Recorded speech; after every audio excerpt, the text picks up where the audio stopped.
Hi friends, இன்றைக்கி என்ன video பார்க்க போகிறோன்னா, இன்றைக்கி வந்து ஒரு பென்சில் பவுச் தான் தைக்க போகிறோம். வாங்க அது எப்படி தைக்கலான்றது பார்க்கலாம். ஃபஸ்ட்டு அதுக்கு என்னென்ன தேவைன்னு பார்க்கலாம். இது மாதிரி ஒரு ஃபோம் பிட்டு, இந்த ஃபோம் வந்து பார்த்திங்கன்னா 11 இன்ச்சு, நீட்டு வந்து 11 இன்ச்சு, ஹைட்டு வந்து 9 இன்ச்சில் வெட்டிக்கணும். அப்புறம் இதுக்கு தேவை ஜிப்பு.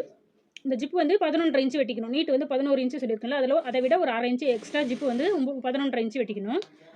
இதுக்கு அது உள்ளே வச்சு தைக்கிற நெட்டும் அதே மாதிரி தான். நீட்டு வந்து 11 இன்ச்சு, ஹைட் வந்து 9 இன்ச்சு, அதே சைஸுக்கு வெட்டிக்கணும். அதுக்கப்புறம் ஜிப்பில் போடுற ஒரு ரன்னர், இதுதான் இதுக்கு தேவையான பொருள். வாங்க இதை வச்சு அப்படி ஒரு பென்சில் பவுச் தைக்கலான்னு பார்க்கலாம். ஃபஸ்ட்டு வந்து பிளாக் கலர் அஸ்தர் கீழே வச்சுட்டு மேலே வந்து அந்த ஃப்ளவர் பார்ட்ஸ் வச்சு சுற்றி ஒரு தையல் போட்டுக்கலாம் ஓரமாக. அப்போ தான் அந்த அஸ்தரும் அந்த ஃப்ளவர் பார்ட்ஸும் அசையாமல் இருக்கும். அதுக்கு தான் தையல் போடுறது. சுற்றி அப்படியே ஓரமாக ஒரு தையல் போட்டுக்கலாம்.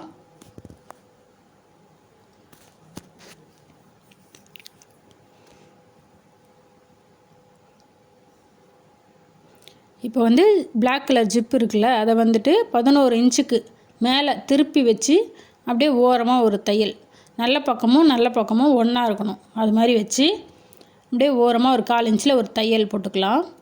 இப்போ வந்து திருப்பிட்டு அந்த ஜிப்பை வந்து ஒரு படியம் தையல் மாதிரி போடணும். அப்போ தான் ஜிப்பு வந்து பிஞ்சு வராமல் இருக்கும்.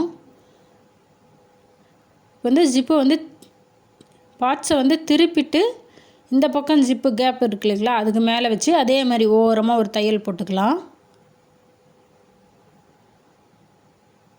பார்ட்ஸ் வந்து உல்ட்டாவாக திருப்பிடணும். திருப்பிட்டு ஓரமாக ஒரு தையல் போட்டுக்கணும். இப்போ வந்து பிரிச்சிடலாம். ஜிப்பை பிரிச்சுட்டு அதே மாதிரி ஒரு தையல், படியம் தையல். ஜிப்பை வந்து நல்லா மடித்து விட்டு அதுக்கு மேலே ஒரு தையல் போட்டுக்கணும்.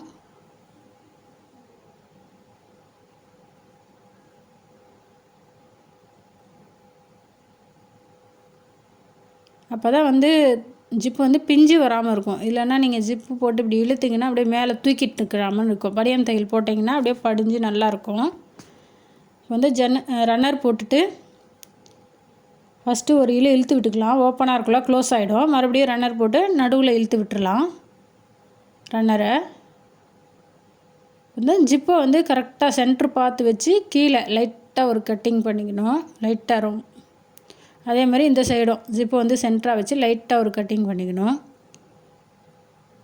இப்போ எக்ஸ்ட்ரா இருக்குது ஜிப்பெல்லாம் வெட்டி விட்டுடலாம். இப்போ வந்து அந்த ஜிப்பு சென்ட்ரு பார்த்துட்டு அந்த கட் பண்ணோம் இல்லைங்களா, அதை வந்து கரெக்டாக லெவலாக வச்சு அப்படியே ஓரமாக ஒரு தையல் ரஃப் அடிச்சுட்டு மேலேயும் கீழே ரஃப் அடிக்கணும். ரஃப் அடிச்சுட்டு ஒரு தையல் போட்டுக்கலாம்.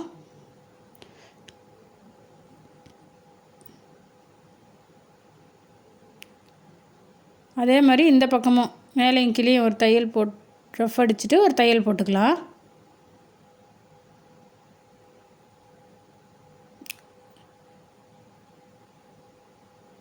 இப்போ வந்து 1 இன்ச்சில் கரெக்டாக அந்த தையலுக்கு மேலே 1 இன்ச்சில் மார்க் பண்ணிக்கணும்.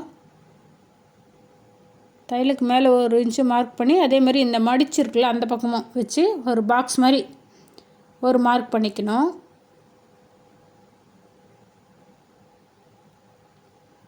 நாலு பக்கமும் அதே மாதிரி மார்க் பண்ணிக்கலாம். 1 இன்ச்சு வைக்கலாம், இல்லை 3/4 இன்ச்சு வைக்கலாம். நீங்கள் ஒரு பக்கம் எவ்வளோ இன்ச்சு வைக்கிறீங்களோ அதே மாதிரி 4 பக்கமும் வச்சுக்கணும் ஒரே மாதிரியாக. இந்த பக்கம் ஒரு மாதிரி அந்த பக்கம் ஒரு மாதிரி வச்சிங்கன்னா அது வந்து கரெக்டான லெவலில் நிற்காது. அவ்வளோதான். அந்த மார்க் பண்ணதை வந்து கட் பண்ணி விட்டுறலாம். கரெக்டாக கட் பண்ணுங்கள்.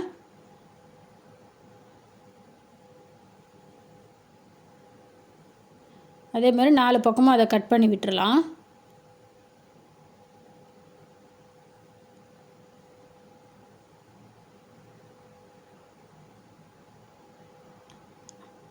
கட் பண்ணி விட்டு அந்த ஓரமாக லைட்டாக ஒரு கட்டிங் பண்ணி வச்சுடுங்க.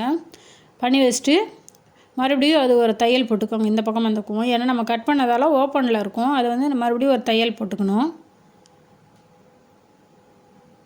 இப்போ வந்து அந்த கட் பண்ணோம்ல, அதை வந்து இழுத்து பிடிச்சிங்கன்னா ஒரு மாதிரி முக்கோண ஷேப்பில் வரும். அதை வச்சு நல்லா ரஃப் அடிச்சுட்டு ஒரு தையல் போட்டுக்கணும்.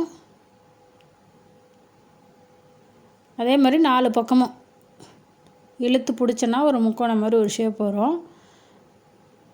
அதை வந்து அப்படியே நல்லா படியே வச்சு ரஃப் அடித்து தையல் போடணும். இல்லைனா ஒரு தையல் போட்டிங்கன்னா அப்படியே பிஞ்சு வந்துடும். ஒரு திருப்பினிங்கன்னா நல்லா ரஃப் அடிச்சுட்டு தையல் போடணும்.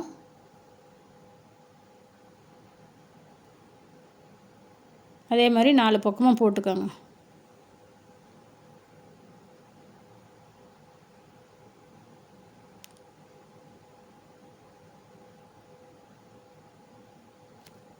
அவ்வளோதான். இப்போ வந்து ரெடி பென்சில் பவுச். இப்போ திருப்பிக்கலாம்.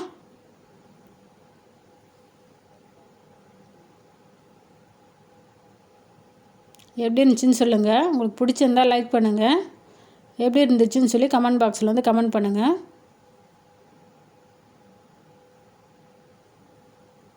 அவ்வளோதான், பென்சில் பவுச் ரெடி. தச்சுட்டோம் பென்சில் பவுச்சு.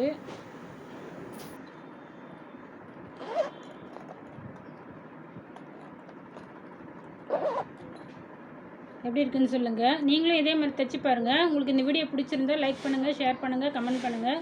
மறக்காமல் என்னோடய வீடியோ சப்ஸ்கிரைப் பண்ணிக்கோங்க. டாட்டா பாய். நெக்ஸ்ட் வீடியோவில் பார்க்கலாம்.